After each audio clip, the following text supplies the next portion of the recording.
nos dias de hoje, né? A gente está vendo aí, que eu coloquei o primeiro tópico, no qual o ensino dos sistemas educacionais está inserido drasticamente o pensamento de suas organizações. O que ele vem falar disso, né? O pensamento enxuto, ele está sendo gradativamente sendo impregnado nos sistemas educacionais de ensino. Porém, ainda, ele não está globalizado como ele deveria, né? Porque poucos sistemas eles estão adotando essa nova postura. Por quê? Além de eles adotarem, isso gera vários impactos, né? Fatores e mudanças. Esses fatores e essas mudanças, a gente vai ver lá na frente decorrente. O que ele vai afetar, né? Quais são as mudanças sociais, quais são as mudanças culturais que esse fator do pensamento enxuto vai organizar nos sistemas educacionais. A educação enxuta, então, ela vai pedir a sociedades que valorizem mais a capacidade de pensar do aluno, sua criatividade, opinião e autonomia. Como isso? O aluno, né, inserido no Lean Thinking, ele tem que se adaptar às novas tecnologias. Porém, a gente para pensar e ver, será que esse aluno está preparado, né? Porém, a gente pode perceber que os alunos mais preparados, eles vêm das classes mais favorecidas, né? Que a gente chama da elite. Antes mesmo das tecnologias estarem sendo inseridas nas salas de aula, o aluno já vem dotado de conhecimento, né? Ele já tem acesso, ele já tem uma museu dessas tecnologias. Por quê? É muito mais fácil ele usar as tecnologias em prol, né, do sistema educacional, em prol de entretenimento, do que aquele que não possui recursos financeiros, né, que seria a classe menos favorecida, no qual eu vou explicar mais adiante. Eu coloquei uma pirâmide do processo de evolução do pensamento enxuto, né? Aquela parte que fica maior ali embaixo, a educação em massa, né? O que seria essa educação em massa? Como a gente viu, né, na parte histórica do pensamento enxuto, a gente viu sobre o sistema Toyota de produção, né, que tinha aquele objetivo de trabalhar com a educação em massa, todo mundo trabalhando. Porém, eles estavam vendo que aquela educação em massa, talvez ela não estava favorecendo o que de fato eles queriam, que era atingir um determinado objetivo, né? Então, a educação em massa ele tem o objetivo de ir afunilando. O principal objetivo do pensamento enxuto que são a redução dos gastos, né? O que seria essa redução dos gastos? Eliminação dos desperdícios, para tirar aqueles desperdícios nas quais estão sendo prestados na empresa, né? E finalizando o pensamento enxuto. Primeiramente, tem educação em massa, o objetivo dele é reduzir, né? Eliminar aqueles desperdícios, os gastos, para chegar até o pensamento enxuto, para fazer um trabalho efetivo, né, comprometedor e que não corrompa as estruturas funcionais da empresa. Aí eu peguei uma lei, que é a Lei 5.692/71. Essa lei, ela é uma diretriz que ela vem regulamentar o ensino técnico. Por que eu coloquei essa lei? Né? Porque como estava estudando na disciplina do pensamento enxuto, a gente pode perceber que ele realmente é muito voltado à educação tecnológica também. Porque essa lei 5.692/71, naquela época, ela estava exigindo que as pessoas tivessem um ensino técnico e esse ensino técnico, ele fosse realmente em prol do trabalho, né? As pessoas estudavam, no caso, para ter um espaço, uma oportunidade no mercado de trabalho, ou seja, na empresa. O que diz essa lei do artigo 1? O ensino de primeiro e segundo grau tinha por objetivo geral profissional educando a formação necessária ao desenvolvimento de suas potencialidades, como elemento de autorrealização, qualificação para o trabalho e preparo para o exercício consciente da cidadania. Então, esse aluno era preparado para o ensino de primeiro e segundo grau, que era o ensino técnico, justamente para entrar na empresa, justamente para ter uma garantia, uma vaga no mercado. Naquela época, eles estavam muito preocupados na questão profissional, né? Então, o ensino ele já estava sendo adequado, já veio a regulamentação dessa lei, dessa diretriz para regulamentar esse ensino. Aí eu coloquei a relação das empresas e microempresas com o pensamento enxuto, né? A primeira figura que vocês estão vendo é a educação em massa, como eu expliquei. Além do pensamento enxuto estar nas grandes empresas, elas também estão sendo impregnadas na micro. Essas microempresas também, elas podem ser gerenciadas o quê? Pelos próprios familiares, né? Que eles adotando o pensamento enxuto, eles podem fazer uso dessa tecnologia. As pessoas que têm o uso, vamos dizer, que sabem se aprimorar e vêm inovar seus conhecimentos tecnológicos, elas com certeza vão ter lugar no mercado de trabalho, né? Essa educação em massa, ela vai gerar os trabalhadores, né? Os trabalhadores que têm mais acesso às informações, os trabalhadores que vão se qualificando mais,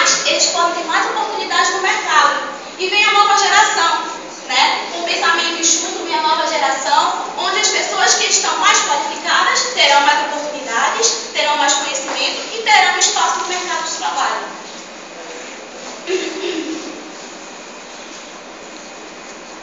Então, gente, aí vem o Lean Thinking, né? No caso, a gente vê duas figuras.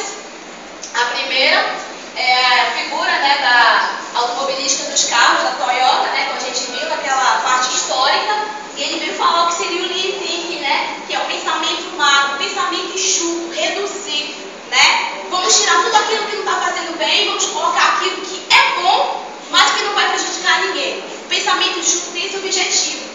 Então, o Lean Thinking nas empresas, ele começou, né, pela TMS, que é a Toyota Motors Corporation, né, que a gente estudou por ONU, que foi um dos primeiros líderes japoneses, né, que fundou a fábrica de automóveis, né. Então, ele tinha esse objetivo, ONU. Ele começou a trabalhar em prol do pensamento enxuto. Como ele viu que realmente, de fato, estava dando certo, ele começou a prosseguir, né, com o seu trabalho. Então, o principal objetivo, gente, do pensamento enxuto, como eu falei para vocês, era eliminar todas as atividades realizadas que não acrescentavam valor, né? Ou ele viu aquelas atividades que realmente estavam desestruturando a empresa, no caso, educação em massa. Talvez ele tenha percebido que alguns trabalhadores estariam trabalhando e que próprias máquinas poderiam substituir, né? Será que ele estava investindo muito também nos recursos financeiros, no pagamento dos trabalhadores e tirando aquele outro, precarizando o outro setor? Ou será que esses carros aí tinham estrutura adequada para deixar todos lá ordenados um por um? Porque quanto mais produzisse, mais carros produzisse, mais espaço teria que ter na fábrica, né? Então, o aumento da produtividade, ela estava acrescentando valor, porque ele estava com o objetivo de eliminação de desperdícios, para tirar tudo aquilo que não acrescentava valor nenhum a ele. Logo aqui embaixo, coloquei uma citação, né, que eu achei muito interessante, sobre o que eu vi no Portal São Francisco, né. Quem assistiu o filme pôde perceber que a dialética ali, né, entre os japoneses e os americanos, houve uma controvérsia, né. Por quê? Porque os japoneses, no caso, eles estão acostumados com a produtividade geral. Eles só pensam em trabalhar, né? Eles, no caso, colocam em primeiro lugar a questão profissional, diferente dos americanos, né? Os americanos, a gente viu no filme, os americanos, eles falam que os americanos só se preocupavam com a família, né? Só queriam trabalhar para ganhar dinheiro, que eram preguiçosos, que chegavam tarde e queriam sair cedo do trabalho, né? Já os japoneses não, chegavam cedo e só saíam do trabalho quando tinham terminado o seu trabalho no dia anterior, né? E que eles falavam também que os japoneses, eles trabalhavam em prol da empresa. Eles queriam aumentar a produtividade da empresa. Eles não queriam saber se de fato eles iam ganhar dinheiro ou não. O dinheiro, a questão financeira, vinha em segundo lugar. Então, houve essa controvérsia no filme, que a educação japonesa, né, até nos sistemas educacionais, sempre foi bem mais exigido, né? E a gente viu também isso no filme, que os japoneses sempre criticavam os americanos, né? Teve toda aquela situação do filme, que os japoneses falavam que os americanos só se preocupavam com a questão social, né? Porém, no decorrer do filme, a gente pôde perceber que até os próprios japoneses puderam perceber também que a questão social também era importante, né? O Lean Thinking nos sistemas educacionais. Aí eu coloquei algumas figuras, né? Essa primeira figura, ela era no ensino primário, né? Na década de 70, 80, e a gente viu que as tecnologias nessa época não eram empregadas, né? Os recursos didáticos eram o quadro negro, o giz e aqueles livros grandes, né? O ensino totalmente tradicional, que a gente conhece já. E aí na outra figura a gente vê que é o ensino público, né? Como é que ele retrata. Nós podemos perceber também que a infraestrutura é precária nessa figura, né? Que os recursos da infraestrutura dessa sala de aula não são muito adequados aos alunos. E a gente pode perceber também que isso é mais tratado nas áreas do interior, né? Nas áreas das classes menos favorecidas.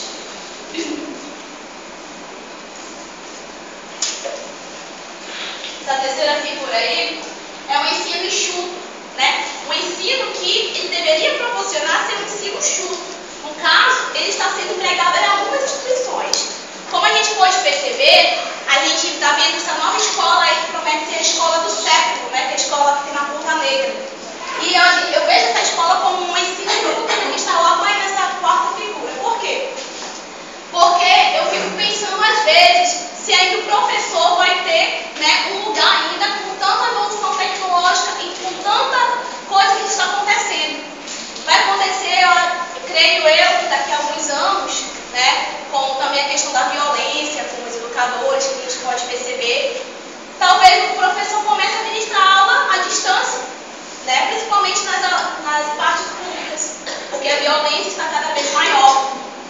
Agora, nos sistemas privados, o ensino do futuro tende a ser esse como está na quarta figura.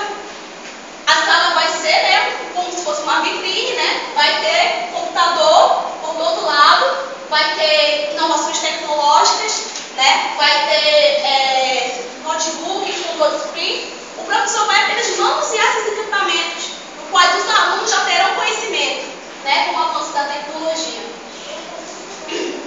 Aí eu coloquei uma correlação aí para a gente analisar como seria a revolução enxuta no Japão, né? Como a gente viu no filme, a gente pode fazer uma colocação bem avançada.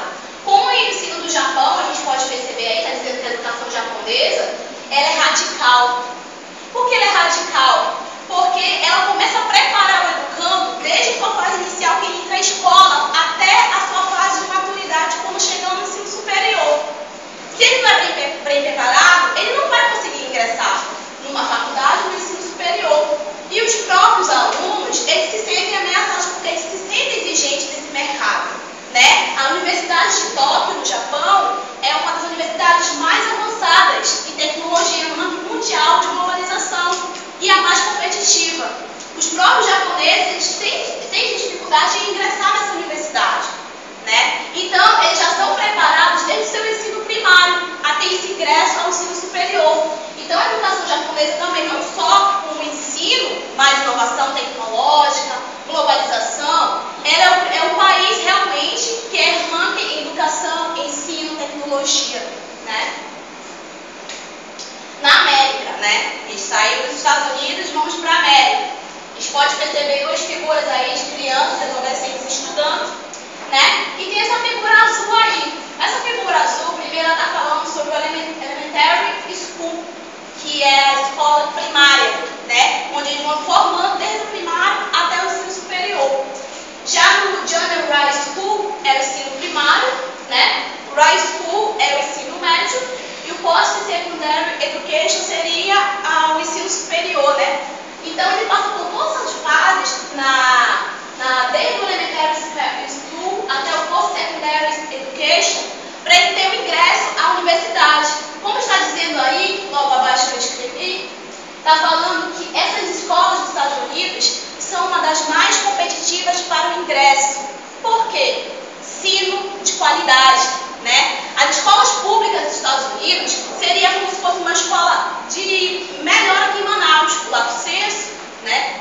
As escolas públicas de lá, elas são investidas no quê? No ensino, biblioteca, acervo de livros, professores bem qualificados.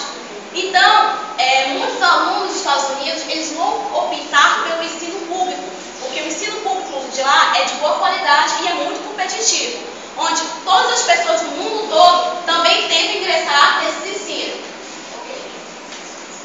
Revolução enxuta no Brasil. Até chegar a esse ensino, como está no Japão, nos Estados Unidos, na América, o Brasil ele vai sofrer um pouco, né? Embora está sendo gradativamente empregado com o pensamento enxuto, ele vem corromper algumas estruturas. Eu coloquei lá em cima, a primeira da luta das classes sociais, né? Por que essa luta das classes sociais? Porque o Brasil é subdividido entre a classe menos favorecida, proletariado, pobre, e a classe elite, ricos. Então, esse pensamento enxuto, ele vem afetar principalmente a classe do proletariado, que são a classe daqueles que não possuem recursos, daqueles que não possuem oportunidades, daqueles que não possuem muito acesso à informação. Então, de certa forma, isso vem atingir o aspecto cultural dessa classe social menos favorecida. Taxa de analfabetismo. O Brasil, se eu não me engano, ele é o 6º país ainda, ou é o 3º, que se encontram a maioria analfabetos.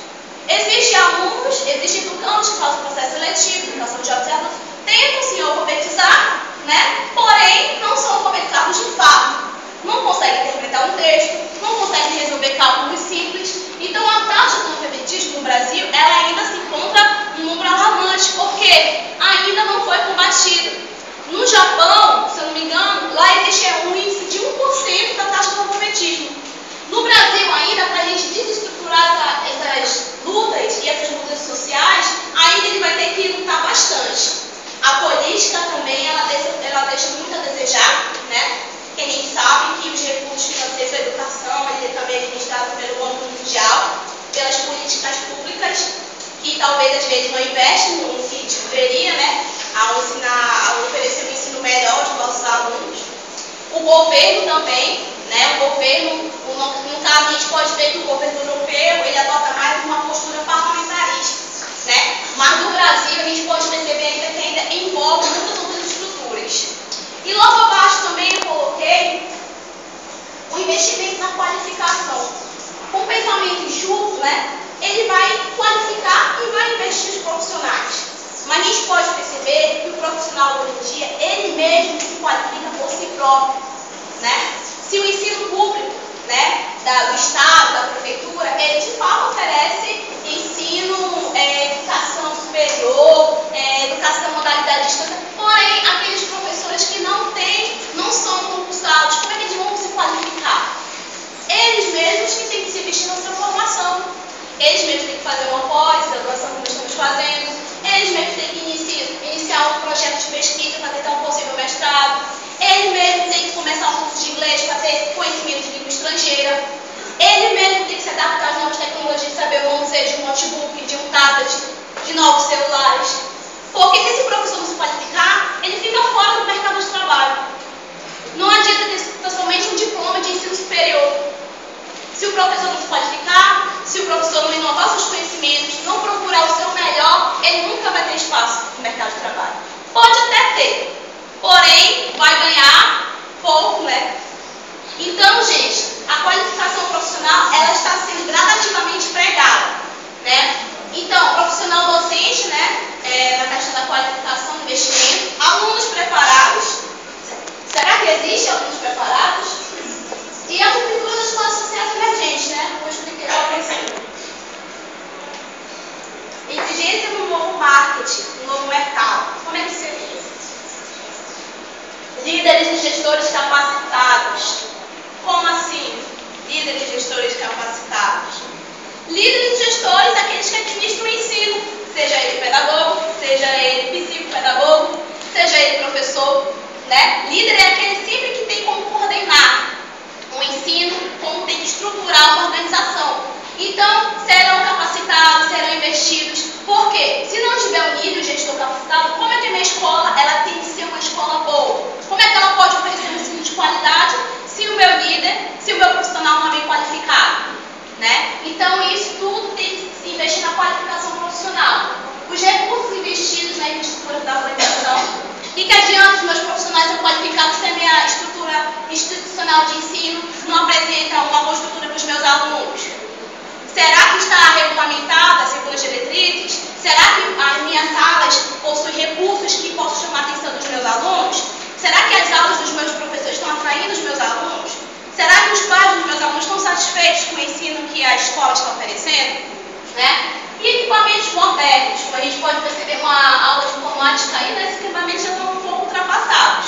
Né? A gente pode perceber quando a gente entra numa escola bem desenvolvida, uma escola boa, no caso, a gente pode perceber que já tem notebooks, né? A gente pode perceber que já tem quadros interativos, né? A gente pode perceber que a sala bem climatizada é ampla, as cadeiras também são diferentes. Tudo isso é organizando e preparando um ensino, uma infraestrutura melhor que possa receber os nossos alunos.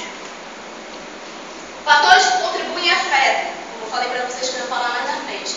A primeira eu coloquei a mudança de inovação e renovação de conhecimentos. Eu renovo, eu me qualifico, né? Eu procuro saber mais, eu estudo mais. Para mim, o quê? Ter o meu conhecimento, para mim usar as minhas ferramentas, né? Que sejam acessíveis aos meus alunos. Por quê? Se o professor chegar na sala de aula e desconhecer um equipamento, desconhecer uma informação, o aluno ele pode entrar em conflito com o professor. Que existem alunos que até sabem mais que o professor, né? Então, a gente pode perceber que essa é uma mudança de inovação. O professor sempre tem que estar preparado, né? E o fator como esse tende a expandir o mercado, gerando muitos lucros, né? Gerando dinheiro, gerando recursos financeiros. E as mudanças culturais afetam o meio social, que eu falei para vocês, né? Cultura, organização, luta de classes. E a sociedade menos favorecida sofre com esse choque, né? Que eu falei, expliquei da pouco. Isso aí também é uma citação logo abaixo de Levi, né? Que ele fala: este novo meio tem a vocação de colocar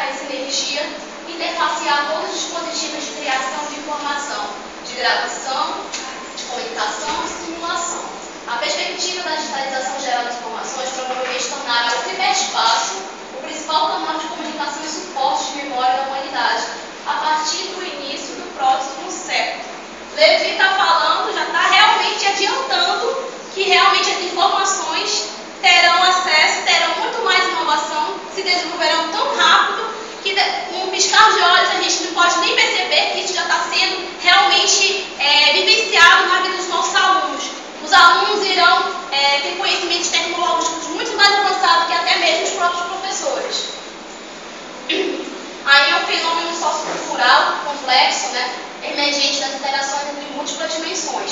Isso aí, gente, ele está correlacionado aos fatores das mudanças culturais, né? A gente pode ver esse globo, ele está falando de tudo que afeta. Ele está dizendo que afeta a web, né, que é a internet, o merchandising, a propaganda, a mídia, eventos, boca a boca, isso aí tudinho afeta as mudanças, os fatores de mudanças sociais, tá? Isso é um quadro que eu achei que exemplificou melhor sobre a questão do que vem afetar o pensamento enxuto.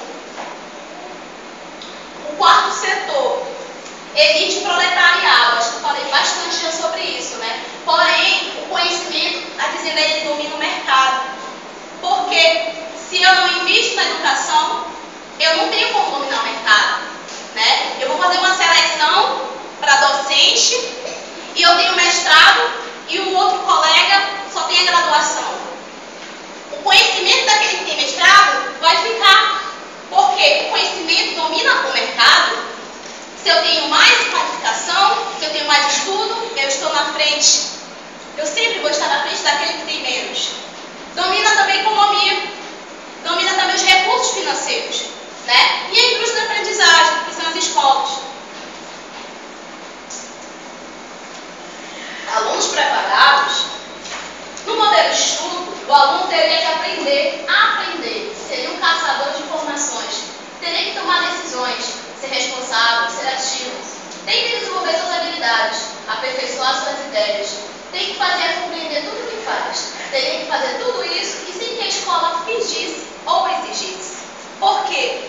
Como estou falando, isso aí está realmente retratando daqueles que estão preparados, daqueles que possuem recursos, daqueles que realmente os pais investem e têm condições de fazer com que o filho tenha conhecimento das tecnologias. E aqueles, os excluídos, como é que seria? Será que a escola prepararia essas escolas do Estado, essas escolas públicas, para essa inovação tecnológica, como as escolas privadas estão preparando ao ensino enxuto? Então, alguns alunos serão preparados, de fato, terão muito mais conhecimento que os educadores. Porém, aqueles alunos que realmente têm como ter o acesso e o uso dessas tecnologias. Agora, aqueles que não possuem serão os mais afetados. Criatividade e memorização. A qualidade na educação atual, né? Eu acho muito legal essa colocação de Valente, que ele fala a criação de uma pedagogia de uma visão enxuta de educação ainda está em fase embrionária, mas que já seria possível antever algumas características desse novo processo educacional. Por que ele fala embrionário?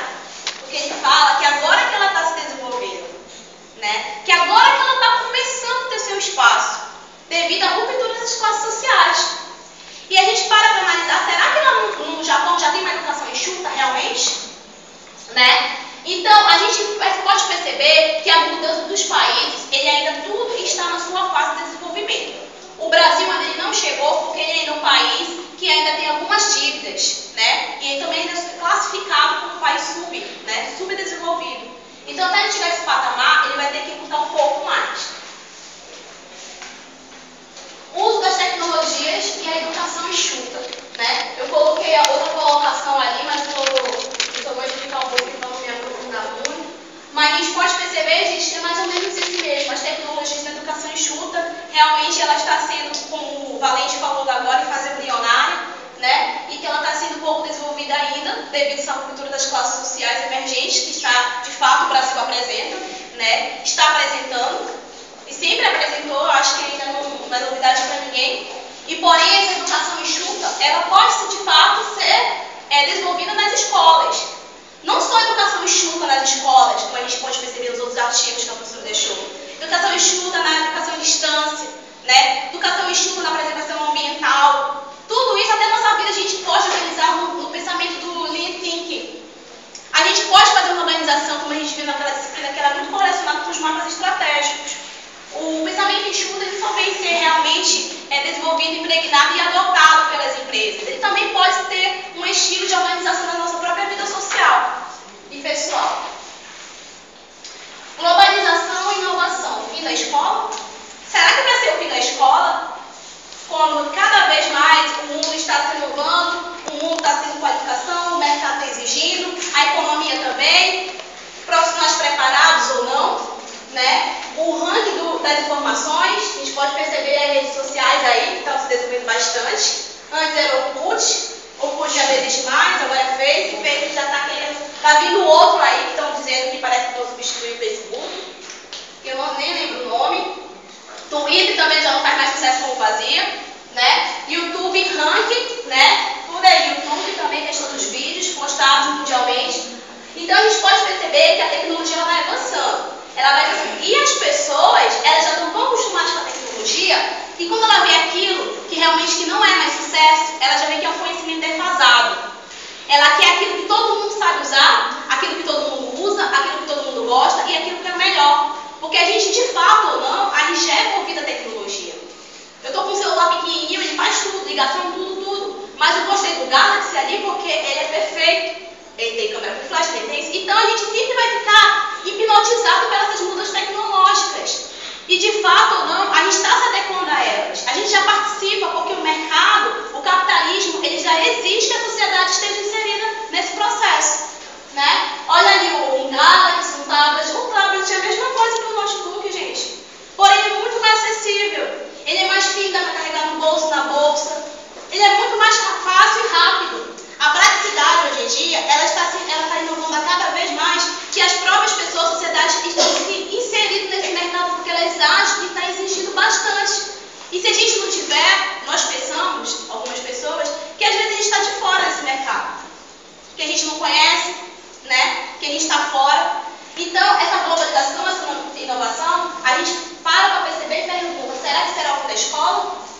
Talvez sim, talvez não, né? Devido à mudança das classes e também a questão do país não vamos encontrando. Gente, por enquanto é isso, tá?